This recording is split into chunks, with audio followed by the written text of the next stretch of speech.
wish I could describe to you what it felt like to discover Red Velvet at the age of 19.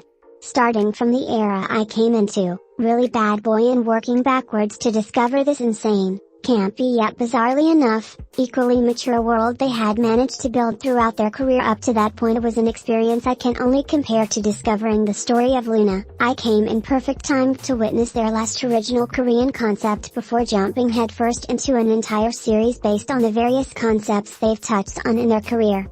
It's a celebration of Red Velvet packed neatly into a festival concept, something I've never seen before and highly doubt can be replicated.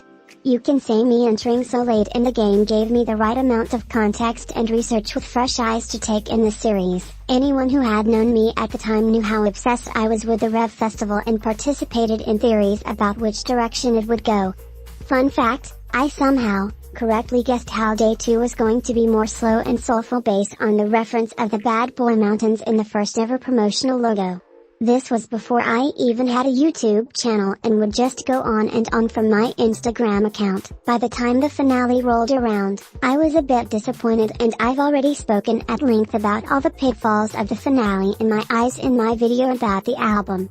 Even with my negative feelings towards the finale, everybody knew how huge this era would end up being for the girls. It's only insane that before they could even begin to enjoy the fruits of their labor from it, Wendy had her fall, and all of a sudden, the world of Red Velvet came to a halt. I remember feeling crushed at the news, also quite not enjoying myself seeing the girls have to continue to perform without her when they, especially Joy, seem over it. In my opinion, the situation was handled extremely poorly by SM, who I, and many others felt, didn't bother standing up for Wendy properly in a situation of literal negligence. I understand the tour still had to go on being that venues were booked, but there was no need for the girls to perform at that one event afterwards as well. It honestly should have been a time for the girls to come to terms with the situation. I mean, Joy was quite literally devastated by the entire situation. You're probably wondering why I'm discussing the fault to begin with, but trust me, it'll all make sense in context. Next year at least, we'd be treated to Seulgi and Irene's unit. This was a smart move regardless of if it was intentionally timed. Wendy needed time to heal, both from her surgery and the trauma of the situation.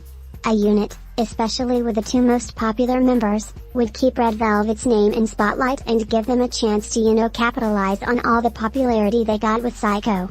Well, this worked but went south quickly. Shortly after the unit's debut, which was received well, Irene's scandal came swinging and was essentially a huge blow to the group's image. All of a sudden, the group was put on life support. It was a terrible time for me as a new fan, truly. I was watching the group I love go through turmoil after having their most successful year yet. I found myself hoping that all the members were okay, waiting for them to reunite and, most importantly, actually put out a project. And girl, it was a long wait. We got a unit release, a boa dedication, 2 whole ass solos before these bitches began to actually operate as a group again. By then, it was 2021. 3 years after the finale, and we finally got hints of a new Red Velvet project. And unfortunately, I think that's where the problem first arises. After 3 years of unfortunate events, I was excited to see where they would pick up from. As much as I didn't like Psycho, what felt so scary looking at the ending with everything that happened made it feel like it might be recontextualized as a final goodbye. However, this sets up unrealistic expectations from quite literally everyone. I mean, on Twitter, Rev Loves had high hopes this return would result in an album, even hoped for a witch concept. It's kind of funny the way we halfway got our wishes. SM was like, oh, you want a Red Velvet album? Of course. Here's a mini album. Oh, you want a witch concept?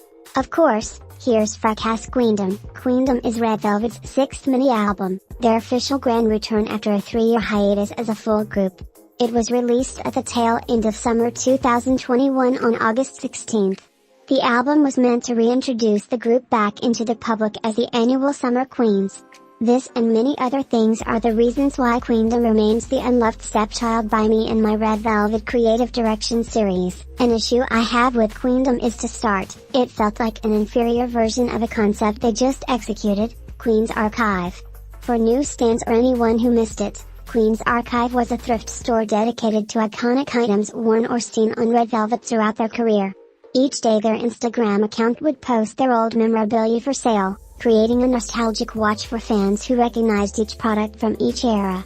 To sweeten this celebration, 7 videos were released featuring B-sides from Red Velvet's previous projects, ranging from the insanely popular Queendom Come From Perfect Velvet to underrated gems such as Something Kinda Crazy from their first ever mini-album Ice Cream Cake.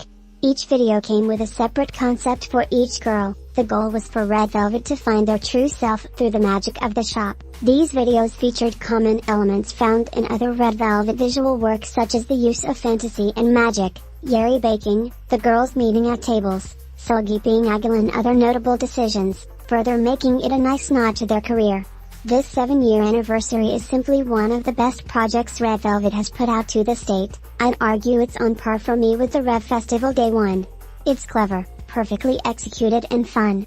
It's very true to the feel of who Red Velvet was and still is, so imagine coming off the heels of this perfect project ... and then releasing it was the setup to the absolute mediocrity that is Queendom.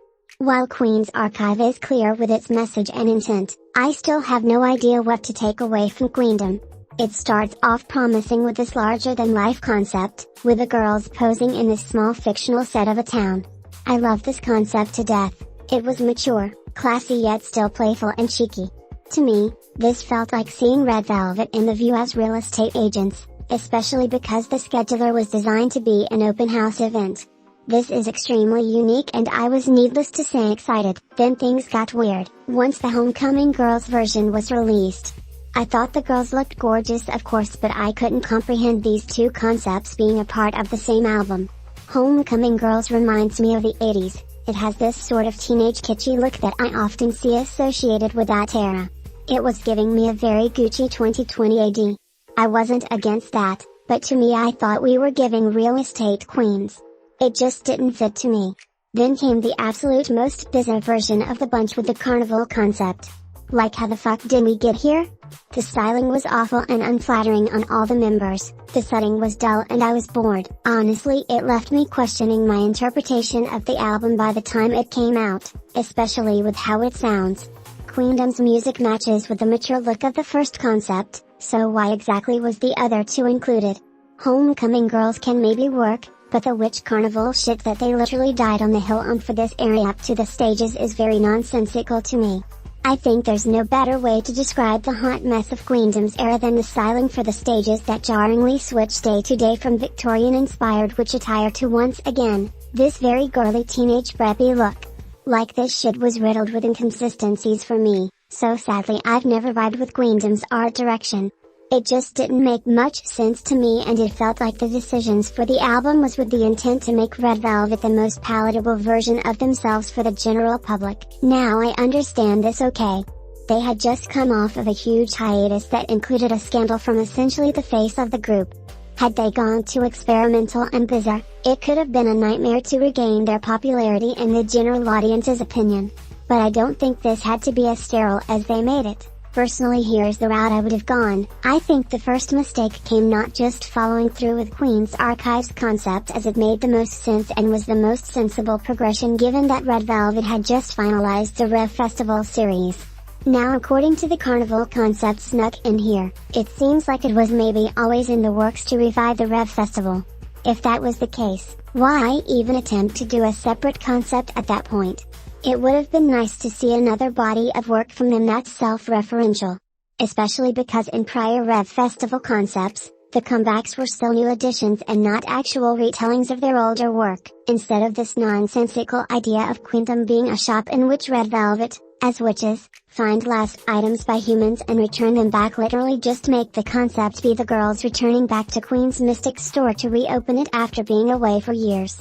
I promise you, half the people who watched Queendom probably hadn't even known what I just said was even the story, yet everybody understood the Queen's Mystic store cause it was literally straight to the point. Now that we're keeping the Queen's Mystic store, here's how we're going to make this cool. You see how I interpreted the second concept set of Queendom as the girls as real estate agents. Keep that, it's perfect. The story will simply go that Red Velvet as real estate agents plan to sell Queen's Mystic and hold an open house for potential buyers to check out the place. In the process of decluttering, the girls see these old things they used to possess and relive those memories after so long. I think approaching the topic of nostalgia and the power that we give objects that send us back to a specific time through the lens of their eyes could have been so powerful. In a way you can say they touch on this with Queendom by making a business that returns items back to humans, but I just don't think it works the same way. Why would I care about some random human who lost their AirPod and you returning it? I would much rather love to see Wendy rediscover her love for music through looking at a guitar she used to play, or Yeri finding her old baking equipment and the joy it gave her in that moment when she got it. That's fucking powerful, and it intensifies our love for the girls when we see these items from their past, because we are immediately thrown into how we first felt when these series began. Queendom should have been a hug to fans. Homecoming Girls concept can stay, but it needs to be revamped. Rather than it just being random cute photos by the girls, I think they should be in the Queen's Mystic store instead, with shots of them interacting with the items. I think the styling is cute and should stay. Like I said, this could be when the girls go inside to declutter the place. Scrap the carnival concept, it's ridiculous as hell. I know one of the Straw Besties explained that this concept felt fitting for Queendom, giving its rather spooky feel, but I just can't get down with it, so it's gone. I honestly don't think Queendom even needed a third concept. The first two hit the mark, and I think it's appropriate to leave it at that. But if we really wanted to stretch it, let the third concept be called Reopening, where they are dressed in their new selves, somewhat similar to how they found the real them in Queen's archive. I think this concept would further drive home this idea of the girls changing and finding their true selves, as showcased in the anniversary project, but returning to Queen's Mystic store has reminded them to always embrace their past rather than lock it away and keep it hidden. Another reason why I suggest this is because months later, they would release Feel My Rhythm.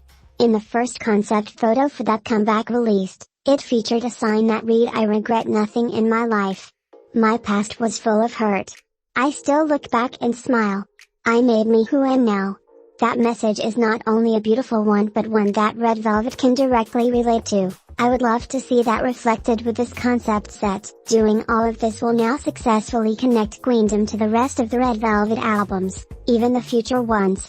Queendom should have come with track videos in the same essence as Queen's archive. Honestly, it's insane how much the ideas of Queen's archive should have been saved for Queendom. Imagine every day a teaser is posted, we see behind the scenes photos and boomerangs of the girls entering the store for the open house. I would have loved the rollout for Queen's archive to be for Queendom. The track videos instead would follow the story of Queen's Mystic store and match with the music. So basically, the track videos will take place during the girls' decluttering. It'll be lighthearted or soapy in tone and pay homage to previous eras. For pose, let's give that to Wendy, because I recall her camera from Bad Boy. Wendy's role in the shop would be to take pictures of the clothing and items on the site and put them up online for sale. Seeing these outfits give her a sense of nostalgia, and after she puts the camera to her eye and snaps, we're transitioned into Wendy reenacting those moments with the clothes. The girls catch her and soon join in. During the chorus, it would be fun to have this showcase of the girls dancing in various old outfits in the frame of the app they're selling on. So it'll be moving, showing all of them. By the first post-chorus, it'll just be pictures of the girls now taken with the camera. Boom. It ends with the "just like that" part. Knock on wood would be where the girls are inspecting the place, so they do that shit inspectors do and knock on the wood to see if the wall is hollow. Sulgi would get confused by this, making the first few scenes just the girls knocking and Sulgi running around to every door trying to answer it, but finding no one. It's driving her crazy to the point she starts opening all doors, even a closet door that ends up sucking her in. This is homage to her scene in Rookie, and it happens when the chorus starts. During the chorus, she would be in her homecoming girls outfit but in a peekaboo house. I think it would be funny to see the events of peekaboo happening, but this time it's in the sitcom light rather than a horror light. She hears the door knock and it's a pizza guy. She sees the girls attempt to kill him again, but it's with silly objects like a banana for a gun and a stick and a stone for the crossbow. By the end, when they're saying knock knock baby, the knocking begins again and she opens the closet door only to fall back into the store. I just like this very surreal, trippy idea cause it really matches with who RV is. I would love for Better Be to reflect the concept video that came out as the era began. I love the set design and would enjoy seeing the visual be expanded. I think for Better Be it would start with maybe an old photograph of the store in which Yeri is looking at. We then transition into the photo, which would be the community setting. I think the goal of Better Be should showcase the girls being huge in this tiny town to symbolize them not fitting in with human culture, given that they are witches. We can show the girls trying to do everyday tasks but look ridiculous as hell with these tiny little things in their hands and in their surroundings. I get a real Thomas and Friends feel from the cinematography, and I honestly want this concept video to capture that, maybe even by adding tiny human figures in the shots with them. Push-in and pull-in I had two ideas for, but they basically follow the same theme: guilt, reflection and forgiveness, which the song highlights. We can either go route Irene used to be showcased a lot as the villain or the manipulative leader and cause of chaos in Red Velvet music videos. Maybe because of that, she looks at these memories and all the chaos she's caused and feels guilty. This guilt makes her stay out of the store, thinking maybe it's best she stay away. This causes her to look at them through the window outside, and eventually, she does drift off and remember all the good times she had with them. It should be raining outside to represent conflict, of course, but also to pay homage to Mbamba as well. Not only is there a storm in Mbamba, but we also see Irene looking longingly from afar in that music video as well. I think that we should use the ad-libs of the last chorus with the "Come Back to Me" part when the girls open the door for her to come in when she snaps out of it.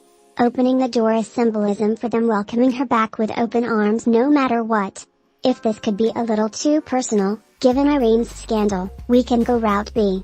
We see the girls argue about whether or not they should sell the shop. They get heated during this and storm off. By the end, we see them feel guilty and reflect on their behavior. They release that they all have a point and how petty it is to break up their friendship over this and forgive each other. As simple as that. Works with the theme, although it doesn't highlight another era. I think the fight could be representative of Red Velvet's friendship. We always see the girls working together in music videos. It would be shocking to see them in a heated argument. Even when they are at odds in music videos, it's more careful and cunning than emotional and heated. See no other than Psycho. I don't know. Anyways, last check video is Hello, Sunset, in which the girls find the red flavor basket and decide to have an indoor picnic. Foods from their previous era will be featured, such as their drinks from Summer Magic. I think by the end, the girls could be outside the store on the stoop looking at the sunset together as they make the decision together to keep Queen's Mystic store. I think a nice way to show this would be, rather than saying it, simply show one of the members handing Yeri the key to hint at it. For the album packaging, keep the Homecoming Girls version, but the second version just being the photobook version is pretty lame. Let's make the second version be inspired by Architecture Digest or old IKEA magazines and call it Collector's Edition version. I would love a version where we see details of the store, photos of the girls inside showcasing items and specific items about each of them, and maybe even stories from the girls included in character. It would be in a magazine format, and maybe we can have some ad designs in there about some items. I just think it should serve as the history of Red Velvet in the perspective of clothing and items, because that's an aspect they hadn't yet touched on in the Rev Festival series at the time. Like, I don't know what's this recent trend SM has been doing where only one of the album packages will relate to the concept of the album, then they just say fuck it, the second one is just a photo book. Girl, excuse me? Complete the concept, I'm crying. Like when I tell you my birthday album is literally just a spiral notebook, a Polaroid, the lame-ass sticker sheet and 2 photo cards with a poster. That shit ain't even come in a cute box package or nothing, just 2 spiral notebooks wrapped in plastic like a damn dick in a condom. Also, I would change the Queendom logo completely. To me it was another reason why I couldn't stand this era. I hate this fucking font so bad, and the title just being placed so haphazardly on the side like it makes my eye twitch. If you were going to go girly, why not go full Barbie? I hate this. Also, you knew their asses knew that logo was dog shit. They ain't bother putting it on the album whatsoever. Like, exactly. Y'all knew better. The music video would focus on the reopening of Queen's Mystic. I don't know how it should look visually, but definitely not the fucking way Queendom did. Queendom store design just rubs me the wrong way so bad. Like, yeah, we got a budget increase, but girl, at what cost? It's so hideous inside of there, and it doesn't match the aesthetics we've seen thus far for RV. Like, whenever I think of Red Velvet locations, I always think antiques. Even Rookie featured more dated items despite being so colorful. Queendom feels way too modernized for their cinematography, but not in the pleasing way Power Up was. Power Up stuck to a duo color palette, which gave it this more organized look with the chaos. Queendom is mixing colors and patterns, then you have the girls in denim or dot. Honestly, I don't know, the styling in the store pisses me off as well. Like I'm crying, everything is clashing and my eyes could not take it. All I know is, it should end with the store reopening and us seeing humans and children running around inside. The final cut should be Irene closing the door, then walking past a shelf. On that shelf, there should be a ballerina figure moving playing a lullaby. Boom, now we have even more ground working for what would be the reopening of the festival for spring. Oh, also, honestly, if I had the choice, this album would come out in September rather than August. It's a fall album more than it is a summer one. They executed that end of summer feeling much better with the Rev Festival date too. To me, Queendom feels very beginning of autumn, especially because there's like this slightly spooky feel to the songs. I think it would have been neat to have a more mature, velvet-leaning title track for Queendom rather than a red one.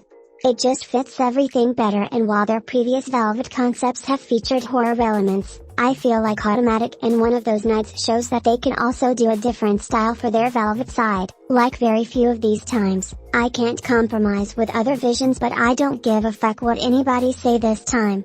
I'm right, and it 100% should have gone down like this, and if you don't agree, you are not allowed in this Queendom.